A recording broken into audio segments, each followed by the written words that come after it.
Hi నమస్తే, welcome to 9+ news war room debate special డిబేట్కి స్వాగతం. నమస్కారం. ఒకప్పుడు హమ్దో హమారేదో అంటే జనాభా నియంత్రణ కోసం అని చెప్పేసి ప్రోత్సహించినటువంటి చంద్రబాబు నాయుడు ఇప్పుడు పూర్తిగా యూటర్న్ తీసుకున్నారు. పిల్లలు భారం కాదు, భవిష్యత్తుకు సంపద అంటూ కొత్త నినాదం అయితే అందుకున్నారు. 3వ బిడ్డకి 30,000, 4వ బిడ్డకి 40,000 ఇస్తామని చెప్పి ప్రకటించారు. ఈ అనూహ్య మార్పు వెనుకున్నటువంటి వ్యూహం ఏంటి? ఈ అంశం మీద మనం ఈరోజు డిబేట్ చేస్తున్నాము. మనకి ఇప్పుడు లైవ్లో గోపాల్ రెడ్డి గారు వైసీపీ అధికార ప్రతినిధి ఉన్నారు. ఇంకా మిగతా వాళ్ళు కూడా జాయిన్ అవుతారు. నమస్కారం అండి గోపాల్ రెడ్డి గారు. చెప్పండి సార్. ఇది 40,000, 30,000, ముగ్గురు అయితే 30,000 ఇస్తాము, నలుగురు ఇస్తే 40,000 ఇస్తామని చెప్పేసి చంద్రబాబు నాయుడు గారు ప్రకటించారు. మీరు గమనించే ఉంటారు. అది ఇవ్వడం అనేది మీ పార్టీ తరఫున ఎట్లా ఉంది? మీ వైఖరి ఏంటి వైసీపీ తరఫున?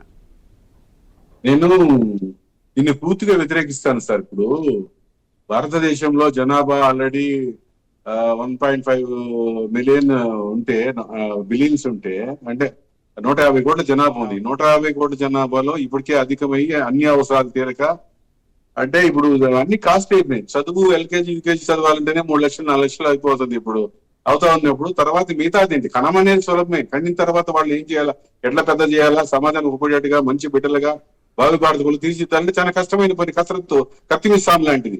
అంటే చంద్రబాబు నాయుడు లాంటి 1000 కోట్ల ఆస్తిపరులకి ఉన్నది వాళ్లే ఒకరితో మానేసుకున్నారు. చంద్రబాబు నాయుడు ఒకరితో మానేసుకున్నాడు, ఆయన కొడుకు కూడా లోకేష్ గారు ఒకరితో మానేసుకొని ఈ హరిదాసు నీతులు చెప్పినట్టు అందరికి చెప్పేసి ఇంటికి పోయినాక వాణి నీకుంటే ఏంటి, నేను వాళ్ళకి చెప్పింది మనకేమని చెప్పినాను అంటే, నువ్వు చెప్పేది మీ ఇంటికి నుంచి స్టార్ట్ చేయమని మేము అంటున్నాం. అది కూడా వాళ్ళ స్తోమతను బట్టి